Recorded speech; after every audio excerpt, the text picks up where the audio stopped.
반갑습니다. 12월 20일 월요일 큐티 스케치 시간입니다. 오늘 본문은 욥기 37장 14절부터 24절까지의 말씀입니다. 오늘 본문은 이렇게 시작합니다. 욥이여 이것을 듣고 가만히 서서 하나님의 오묘한 일을 깨달으라. 하나님이 이런 것들을 명령하셔서 그 구름의 번개로 번쩍거리게 하시는 것을 그대가 아느냐.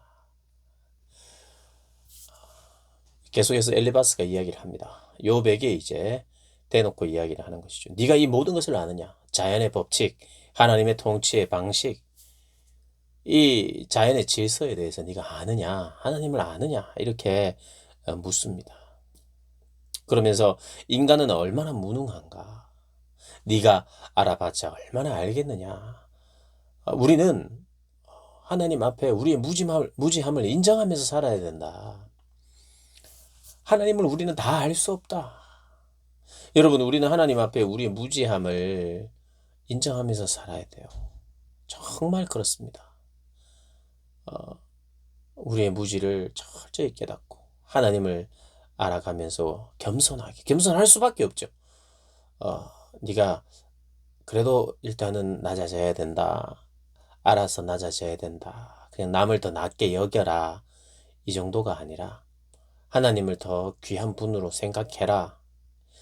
하나님 앞에 겸손할 수밖에 없어지는 거죠. 하나님이 어떤 분인지 조금이라도 알게 되면.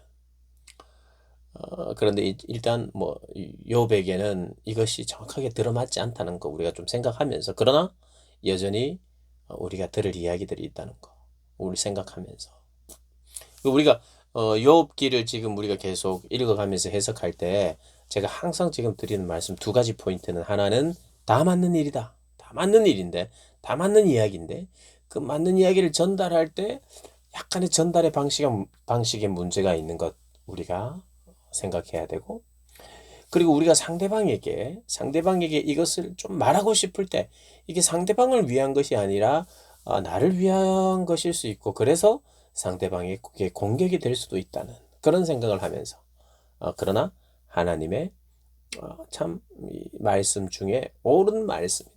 그러나 욥에게 또 정확하게 맞아떨어지는 말씀은 아니다 하는 그런 관점에서 우리가 읽어야 되겠죠. 인간의 무능함, 그러나 하나님의 완전한 지식이 있다는 것을 알아야 된다.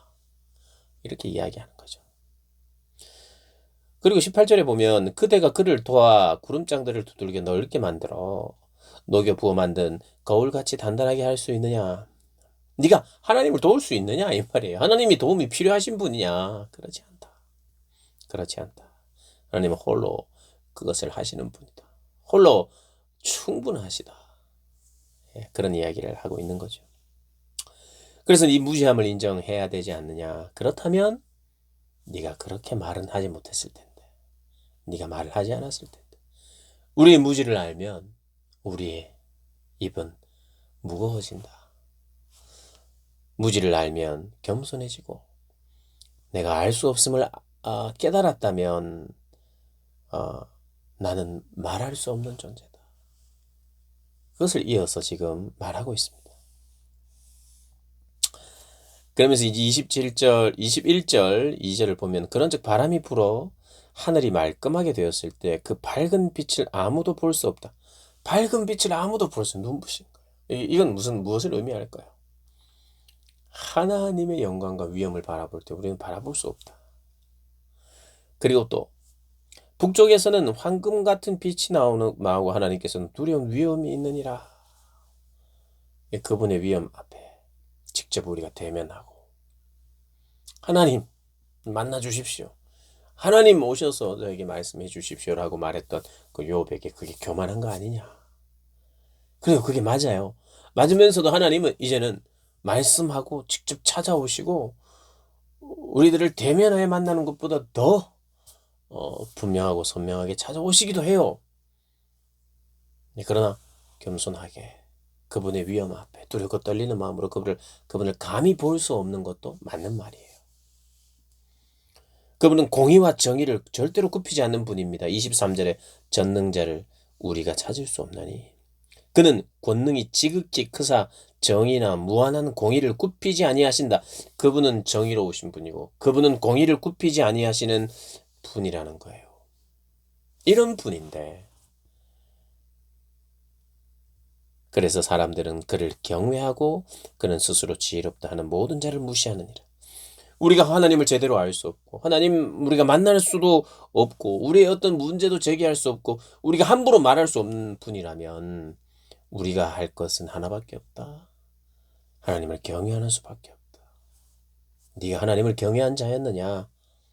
내가 보기에는 아닌 것 같다. 하나님을 정말 경외하고 두려워한다면 너의 그 많은 그런 말은 없었을 것이다. 너의 무지를 인정하며 겸손했을 것이다.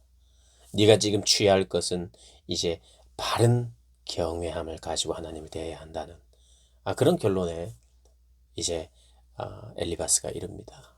아니 엘리옷이 이릅니다. 그래 엘리옷이 그런 이야기를 해요. 하나님의 평가, 성경의 평가는 그는 하나님을 경외하는 자였어요. 하나님을 두려워하는 자였고 악에서 떠난 자였고 경건한 의로운 자였어요. 선한 자였습니다. 하나님이 그렇게 인정하는 자였어요. 그런데 그것을 정면으로 결론적으로 반박하면서 그렇지 않다. 너는 하나님을 경외하는 사람이 아니다라고 말하고 있어요. 그래서 하나님이 이제 등장하시죠. 그리고 말씀하십니다. 우리가 하나님의 그 오묘한 일들을 다 깨달아 알 수 없다는 것을 우리가 인정하고요. 겸손해야 되고요. 또 우리의 말수도 줄여야 됩니다. 그러나 하나님 앞에 우리가 아는 한 하나님을 신뢰하는 신뢰의 고백과 토로함은 많아야 돼요. 우리가 함부로 입을 놀리며 사람들을 정죄하거나 하나님을 판단해서는 안 되지만 더 많은 말을 하면서 하나님을 찾아야 됩니다. 물론 말수가 많다고 하나님을 찾는다는 뜻은 아니에요. 하나님 앞에 우리가 침묵하는 것이 아니라 하나님 앞에 구해야 됩니다. 여러분 구해야 돼요. 하나님 앞에 침묵으로 기도할 때는 나의 뜻보다는 하나님의 뜻을 그래서 하나님의 음성을 듣겠노라. 나의 욕심이나 이런 모든 것들을 내려놓고 듣는 기도를 해야 되는 거 일면 맞아요. 그러나 여러분 고통과 고난 속에 알 수 없을 때 하나님께 부르짖고 하나님께 나의 마음을 토로하면서 기도해야 돼요. 그때는 오히려 잠잠하게 묵상하면 힘이 쭉 빠집니다. 잠잠하게 묵상하기보다 하나님 앞에 나의 영혼의 감정을 짜내서 하나님 앞에 올려드려야 돼요. 그런 면에서 여러분 한편으로는 이 말이 다 맞지만 겸손하게 아무 말도 할 수 없는 그러나 여러분 우리는 하나님 앞에 아무 말 할 수 없기 때문에 하나님을 인정하면서 또한 동시에 내가 도무지 내 삶에 대한 깨달음과 이해가 없을 때는 하나님을 간절하게 부르짖고 기도해야 되죠. 그때는 침묵하는 게 아닙니다. 침묵기도 여러분 침묵기도 중요하고 필요한데 그 침묵한다는 것은 내가 말하지 않고 하나님이 말씀하시고 내 뜻이 아니라 하나님의 뜻을 내가 찾겠다는 의미예요. 그래 하나님의 뜻을 찾고 말씀을 묵상하고 그 말씀 가운데 그 말씀을 내가 묵상하면서 침묵해야지 내 모든 생각을 비우는 것만 하면 안 돼요. 침묵 기도도요.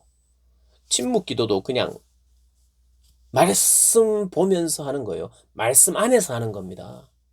말씀도 덮어놓고 내 모든 상황을 내가 생각하리라. 마치 여행해서 내 머리 식히듯이 하는 게 침묵 기도가 아니고요. 말씀을 묵상하고 생각하고 내 뜻이 아닌 하나님의 뜻을 찾을 때 침묵 기도하는 거죠. 그게 아니고 내 영혼이 답답하고 너무 가슴 아플 때는요. 침묵 기도하는 거 아닙니다. 하나님 앞에. 물론 하나님이 기도할 어떤 내 힘도 없습니다. 힘이 없어서 기도도 못 하겠습니다. 그래서 내가 이게 소리 질러 기도 못 하겠습니다. 간절히 기도 못 하겠습니다. 예, 괜찮아요. 그럴 수 있어요. 그러나 내 영혼의 부르짖음이 있어야 되죠. 하나님을 향해서. 하나님은 듣는 분이십니다. 듣고 또 우리에게 깨닫게 하시고 새 힘 주시는 분이에요. 그래서 좀 구분할 필요가 있어요. 힘이 쭉 빠지고 너무 아프고 고난이 될 때 침묵하지 않습니다. 하나님 앞에 애통해야 하고 하나님 때로는 언제까지입니까, 주님? 주님. 이렇게 단식하는 그런 기도가 필요해요. 그 요백의 입을 다물어라 하는 그런 것이 맞는 것 같으나 또 이렇게 맞지 않는 부분이 있어요. 여러분, 침묵기도, 부르짖음의 기도 좀 구분하시면서, 애통하는 기도, 단식하는 기도 구분하시면서 그렇게 신앙생활 하시는 여러분들 되시기를 주님의 이름으로 축복합니다.